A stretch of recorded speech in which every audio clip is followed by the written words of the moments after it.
Hi friends, welcome to SK Innovations. இன்றைக்கி நம்ம என்ன பார்க்க போகிறோன்னா வீட்டில் இருக்கக்கூடிய 3 பொருட்களை வச்சு ரொம்பவே டேஸ்டியான டிஃப்ரெண்ட்டான ஸ்வீட் எப்படி பண்ணலாம் அப்படின்னு சொல்லிட்டு பார்க்கலாம். நான் இன்றைக்கி 2 கப் அளவுக்கு பால் எடுத்திருக்கேன். இந்த பாலில் தண்ணி எதுவும் சேர்க்காம இதை நல்லா கொதிக்க வச்சுக்க போகிறேன். இப்போ இந்த ஸ்வீட்க்கு தேவையான அளவுக்கு சர்க்கரை போட்டுக்கலாம். நான் இன்றைக்கி அரை கப் அளவுக்கு சர்க்கரை போட்டுக்கிறேன். இது வந்து கரெக்டாக இருக்கும்.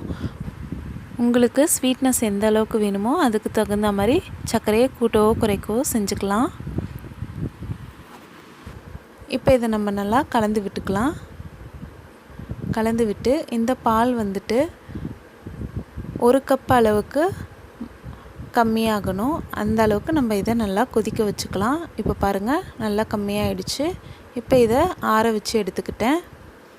நான் ஏற்கனவே கொஞ்சமாக சூடான பாலில் குங்குமப்பூ போட்டு வச்சுருக்கேன். அதை இந்த பாலோடு சேர்த்துக்கிறேன். இது வந்து ஆப்ஷனல் தான். உங்கள்கிட்ட குங்குமப்பூ இல்லாட்டி நீங்கள் ஏலக்காய் சேர்த்துக்கலாம். அடுத்து நான் இப்போது வீட்டில் துவைச்ச கெட்டியான தயிர் எடுத்துக்கிறேன். இதிலேருந்து 1 கப் அளவுக்கு நான் எடுத்து வச்சுக்க போகிறேன்.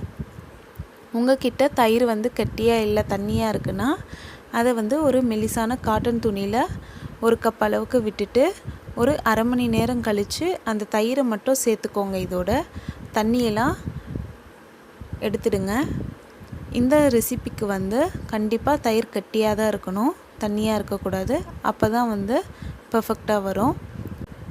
இப்போ இதில் 1 கப் அளவுக்கு தயிர் விட்டு நல்லா இந்த மாதிரி பீட் பண்ணி எடுத்துக்கலாம். எந்த ஒரு கட்டியும் இல்லாமல் நல்லா க்ரீமியாக இருக்கிற அளவுக்கு நம்ம பீட் பண்ணி எடுத்துக்கணும். இப்போ பாருங்கள், எந்த ஒரு கட்டியும் இல்லாமல் இருக்குது. இந்த அளவுக்கு இருந்தால் போதும். இப்போ இதை வந்துட்டு நான் ஒரு டிஃபன் பாக்ஸில் மாற்றிக்க போகிறேன். அடுத்து இப்போது ஒரு இட்லி குக்கரில் கொஞ்சமாக தண்ணி விட்டு இட்லி தட்டு வச்சுக்க போகிறேன். இப்போ இந்த டிஃபன் பாக்ஸை மூடி அந்த இட்லி தட்டு மேலே வச்சு மூடிக்கலாம். இது வந்துட்டு சிம்லையே ஒரு 25 நிமிஷம் அளவுக்கு நம்ம வேக வச்சுக்க போகிறோம்.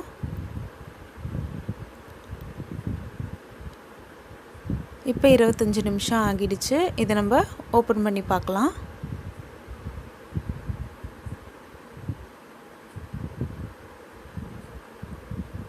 பாருங்கள், நல்லா கட்டியாக வந்திருக்கு. இது வந்து வெந்திருக்கான்னு நீங்கள் பார்க்குறதுக்கு டூத்பிக் இல்லாட்டி ஃபோக் ஸ்பூன் வந்து இந்த தயிர் உள்ள விட்டிங்கன்னா அது வந்து ஒட்டாமல் வரணும். அடுத்து இப்போது நான் கார்னிஷிங்க்கு பாதாம் கட் பண்ணி சேர்த்துக்கிறேன். இதுவுமே ஆப்ஷனல் தான். நீங்கள் ட்ரை ஃப்ரூட்ஸ் நட்ஸ் வந்து சேர்க்கறதா இருந்தால் சேர்க்கலாம், இல்லாட்டி விட்டுடலாம். இதை வந்து நான் 2 மணி நேரம் ரெஃப்ரிஜிரேட்டரில் வச்சு எடுத்திருக்கேன். இப்போ நம்மளோட ஸ்வீட் ரெடி ஆயிடுச்சு. பாருங்கள், வீட்டில் இருக்கக்கூடிய பால், தயிர், சர்க்கரை இது 3 பொருளை வச்சு ரொம்பவே சூப்பரான டேஸ்டியான டிஃப்ரெண்ட்டான ஸ்வீட் நம்ம செஞ்சுருக்கோம். கண்டிப்பாக எல்லோரும் ட்ரை பண்ணுங்கள் ஃப்ரெண்ட்ஸ். இந்த வீடியோ உங்களுக்கு பிடிச்சிருந்தா லைக் பண்ணுங்கள், உங்கள் ஃப்ரெண்ட்ஸோடு ஷேர் பண்ணுங்கள், அண்ட் எப்படி இருந்துச்சுன்னு கமெண்ட் பண்ணுங்கள். நம்ம சேனலை மறக்காமல் சப்ஸ்கிரைப் பண்ணுங்கள். தேங்க்ஸ் ஃபார் வாட்சிங் ஃப்ரெண்ட்ஸ்.